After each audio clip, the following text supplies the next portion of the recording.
that you sow in secret, all of your life, giving your life to the Lord and ministering when no one sees you. You know, you don't have a platform, you don't have a microphone, you don't have your camera phone out recording everything you do. You know, you just love and serve God and are obedient to him every single day. The Lord sees everything you do in secret. I mean, the Lord sees everything, and you will reap from what you're doing. And the Lord is the one who will speak to different people to open the doors for you. The Lord is the one who will give you the promotion. You don't have to promote yourself. I mean, I can tell you my own personal testimony. I never want to for my entire life. I never want to have to promote myself. I want the Spirit of the living God to go talk to Steve Schultz, to talk to Jeff, to talk to Sid. I want the Spirit to tell them, hey, get that girl on. I don't want to have to sell myself. I think the Lord can sell us way better than we can. And it'll be lasting, and you'll have fruit that will last when you wait for the Lord to do it. Yeah. And I think too, not measuring your success by some worldly standard too is really important, because you could look at, I don't know, say you start a YouTube channel and you're like, oh, this is because God called me to do this.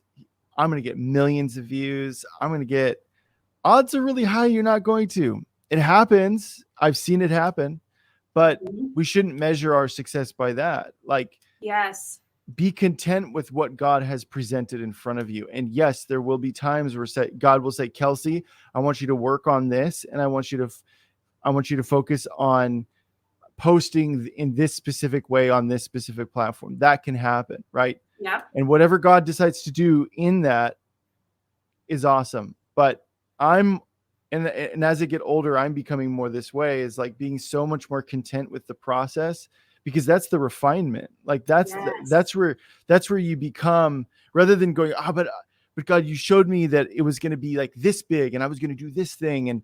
And God's like, well, you're not there yet. Like, you need to work on what I have in front of you now in order for that thing to even be done in the right way without it consuming you.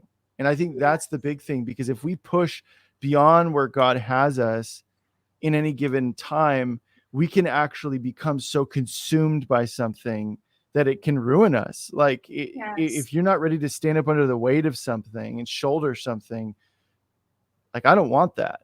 Like if you build it, this is what I've learned too, you guys. If you build it out of your own strength, you have to then continue in your own strength to keep going. So if you build some type, let's say you're doing social media and you're coming on every day and saying, I'm going to give a word of the Lord every day. And you're doing that in your own strength. And then pretty soon you're going to tire. But then you're thinking, here's the dilemma. Oh no, well, if I stop going on, I'm going to lose all my followers. So I have to keep going, because if I stop, then people won't follow me anymore, and I won't be in the limelight anymore. I won't have a big YouTube page anymore. And I can just tell you that that's not how the Lord works. The Lord will sustain you, and the Lord will give you, when the messages are downloaded from God, then go on and share it. But don't feel pressure to have to perform or have to do a certain thing because certain people expect that from you. Yeah. Let the Lord be your number one audience. Let him be the one that you're looking to. Let him be the one. So I see that a lot with millennials, and I see that a lot with young ministers, is I see this building their own thing that they then have to sustain. And the Lord's given me a real strong gift of discernment. And so when I see them, I can see that it's so heavy. I see it on them. It's so heavy. And I feel for them, because I know what it's like to do media. And Jeff, too. I mean, the warfare that comes with it. And I feel for them. But at the same time, the Lord's going to teach them through that in your own strength, you can do nothing. You have to be attached to the vine, and you have to be led by the Spirit.